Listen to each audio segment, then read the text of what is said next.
Hey guys. Hey, so today I'm going to talk to you about some holsters. I recently have, where did it go? Oh, it's right here. I recently have broken my favorite holster, my Josh Cobleson holster. And the way that I broke it was that I put it on my belt really tight. And then when I was trying to get it off, I pulled up on this clip to get it off the belt. And well, can you see that? See how they're just barely hanging on? See the line right there? Yeah, so that clip and this one broke as well. So it's pretty much worthless now. The holster's not, but I've got to get some more clips for it. So, it is what it is, but I can't wear this right now. So what did I go with? Let me show you what I went with. So I have, what is this? You guys are looking at going, you know what it is. It's a Minotaur holster. Look at these little clips. And I tighten them. It takes an Allen wrench, right? And if you've seen some other videos, you know I've got a whole box of Allen wrenches. But no matter how much I tighten it, it just keeps coming loose. So I could put some really low strength thread lock on this, and it would work for a little while till I broke the clip. I needed to get it off. So I would probably go ahead and thread lock these. You know, I haven't worn this holster in forever, but I like it. There's some pros and some cons to it. I wanted to show you real quick. So it's got this leather backing on it. It's supposed to mold. Look how it's contoured towards my body, right? Yep, I'm round. But it fits really nice because it's got the sweat guard that comes up, and it works really good in the summertime too. But what I don't like about it, let me lay the blaster down over here, is this. See how the leather pushes right in? So this is Kydex, but it's only Kydex on one side. So in my body, when I put it on, I want my belt kind of tight. But what happens is when I take the gun out, because it's so tight against my body, the way that it needs to be, it collapses. So when trying to put that gun back in the holster, now think about if you were going to, say, a concealed carry class or a training event where you're going to use this holster, right? This is the one you carry out to use. And then you go to put it back in, it could snag. Your clothing, yes, we all know about that. Pull the clothing back, but it could snag right in here. So be careful with these. Be real careful with that.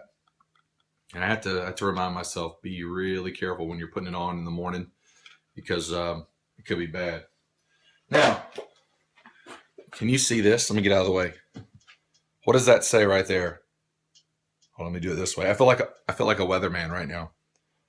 The storm front is moving from the south over east. Anyway, holsters.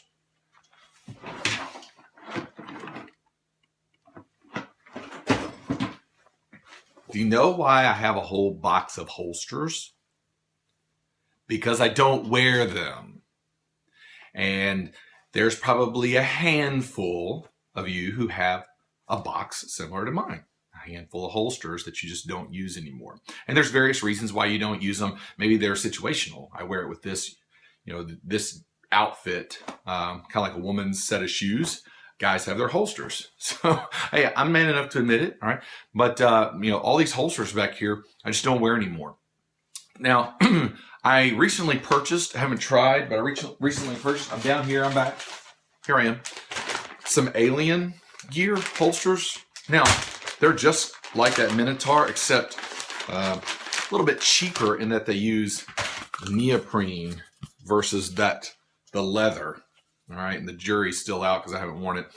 Same issue with the clips. You're going to break clips. So if you're going to buy a holster, please buy extra clips for it, because the holes that are in the holster, that are in the clip, see, like Comptac, that's a Comptac Minotaur. Now them see Comptac, but see how they have these holes so you can adjust.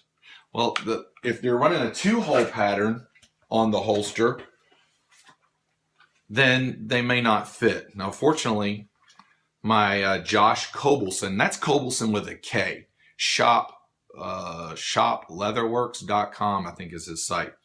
But yeah, I could probably put another one on, just screw it in real tight.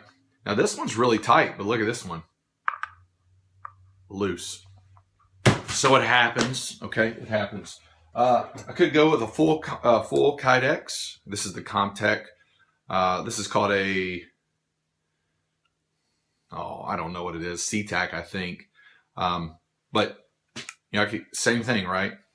They're all going to do it. But I could go the full Kydex. The Kydex, though, tends to be a little rough. So if you've got a little love, a little roundness like I do, you may want the leather. But this is okay. Uncle Mike's holster. You know what these things are great for? Breaking. Okay? They're horrible. All leather. Not bad, but typically they're outside the waistband. If you have one of these Black Hawk Serpas, take a hammer to it and then run your car tire over it. This right here could get you shot.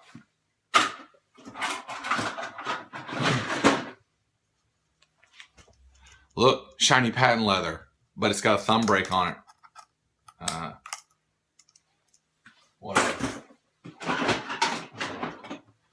Okay, if you have this holster, this type of holster, not this holster because this holster is mine, but if you have this type of holster where the gun just sits all the way through it, okay, again, light the leather on fire and put it in your fireplace and watch it burn. Horrible.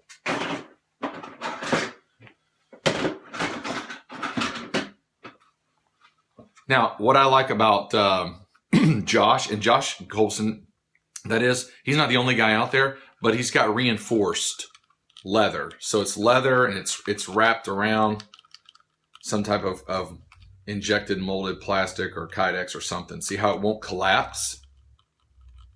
Right. I'm trying to put a little MAN behind it and make it collapse, but it's not. So this is pretty good. Pretty good. Okay. Kind of the best of both worlds. Anyway, I say all that to say that you may have a box of holsters like that, and just like me, I don't always remember what gun I bought it for. So, SIG. Hang on, I got some more. I should have done. What does this say? Kimber 1911. Oh, I just had one more. It would round it out. Aha! All right. M&P 9. So just write on them. Some of the leather ones are already stamped with what they are, so that's great. You may want to take like a little silver marker and kind of fill it in a little bit. But go ahead and label those things so then you know when you're in a hurry. Oh, there's the holster. You can even go so far as to organize them if you have that many by make and model. I choose to throw it in a box. It's kind of like my box of chocolates for holsters. So here's the thing about holsters. They're going to break. They get as much wear and tear, if not more, than your gun does. So you really have to be vigilant and take care of those. If you need to put a little conditioner on the leather, if it's starting to get crackly and dried out, then go ahead and do that. Don't be afraid. You're only going to make it better. Some people like to put a little bit inside of the holster. I kind of stay away from that. Look, if your gun starts to show some wear on the outside, that's awesome. That means you're wearing it. Okay, it's not man jewelry. I like a lot of scratches on my gun, and it's a good thing because I have a lot of scratches on my gun because I'm using them all the time. All right, so please take care of your holsters, and then always know which holster you're going to use. If you don't, if you don't, go ahead and label them. But here's what I will tell you: your holster is probably the most important thing in keeping the gun accessible. So unless you're going to be like Magnum PI and you're going to put it, just shove it down your pants, you need a really good holster and you're going to spend some money on it. It's the same conversation that I have with guys about scopes. They buy this cool rifle and then they want to put a $300 scope on it and they want it to perform. Now it will perform, but you could maximize the performance by buying a really good piece of glass. And so there's a saying, out there with long range shooters, hey, you're going to spend more on the glass than you will with a gun. And that's true. So don't skimp on a holster. Go ahead and buy a really good one. Now, if you don't know which holster to buy, and you do have a bunch of friends that shoot, go look at what they have. I mean, you even try it on, and see how that works. Unfortunately, there's not a rental for holsters like there are guns at a gun store. So that's why you end up with a box of holsters, just like I do. I can tell you that you want one that clips securely to your belt. And again, if you haven't seen the whole everyday carry thing, let me show you my belt. Come on, get out of here. So the belt, what you're looking for is for it not to bend in half. Okay. And then you need to know the width of it, because your clips, and again, I'm not talking about magazines, I'm talking about clips. The clips will be a certain size. So they're going to be 1.5 inch, 1 3/4 inch, so that'd be 1.75, or 2 inch, if you're wearing some type of like rigger's belt or, heavy duty tactical cool guy belt. But 1.5 and 1.75 are right around the average, and you really want to make sure that you buy the belt first to go with the holster. So there's an order. You know what kind of gun you want, then you got to decide where do you want to carry it, inside the waistband or out. And I would suggest you get both, because you just don't know, and that way you've got options. And then get a good belt. You may have to special order the belt, and there are some sizing things that you have to work on based on who's going to build the belt for you. But you're making an investment. You're going to carry this thing for quite some time, so you're making an investment. So go ahead and put the labor in now, so that if you have to skin that smoke wagon out, you know that the belt's going to hold, the holster's going to hold, and then all you've got to do is what you've been working on at the range. Okay, so that's kind of a down and dirty on holsters, but it's good to remind you of this, because you need to be telling other people about this as well. A lot of people don't have really good, knowledgeable gun friends. They have gun friends who like shooting 100 rounds at a paper target friends and high-fiving in a static range. But if you're going to live the everyday carry lifestyle, then you really need to make sure that your wardrobe and accessories are of the highest quality, because your life may depend on it. And in the intro video, you heard my squeaky chair. Yeah, that squeaky chair is not going anywhere. I like my squeaky chair. So you may hear a squeaky chair trying to input some or interject into our conversations. Don't worry about that. So you know what I do with this box of holsters when I'm done with it? I put a lid on it and I go put it in the storage room. That's what I do with it. And that's what you'll do with it. I don't even want to tally up how much money's sitting in that box right there. It's ridiculous. I could probably sell them on eBay, but whatever. So, I digress. Oh, and then you got to make a decision too. Don't forget this.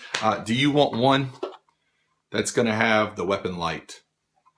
And I will tell you that if you're trying to go inside the waistband with a weapon light, it gets a little cumbersome, especially on drawing. So, just be aware of it. If you want to rock that, that's fine. I don't have any issues with that. But if you are, just understand it's going to add a little bit more bulk, because the gun is said width, right? And then if I put a light on it, it tends to be a little bit wider. And then if you're going to get a TLR1, or you're going to go with a Surefire, I thought I had them around here. Well, here's the box anyway. It's the Surefire X300, so you can see the box. Am I doing it right? That's why I'm peeking over it. And then it's going to stick out a little bit wider. So again, you're adding some more width to, putting it in and pulling it out. Part of it. In the winter, it gets a lot easier to carry because you've got some clothing that's going to drape over it. Now, women, you've got it tough, because we like what? Guys like their women to dress to impress, and that means slender clothes.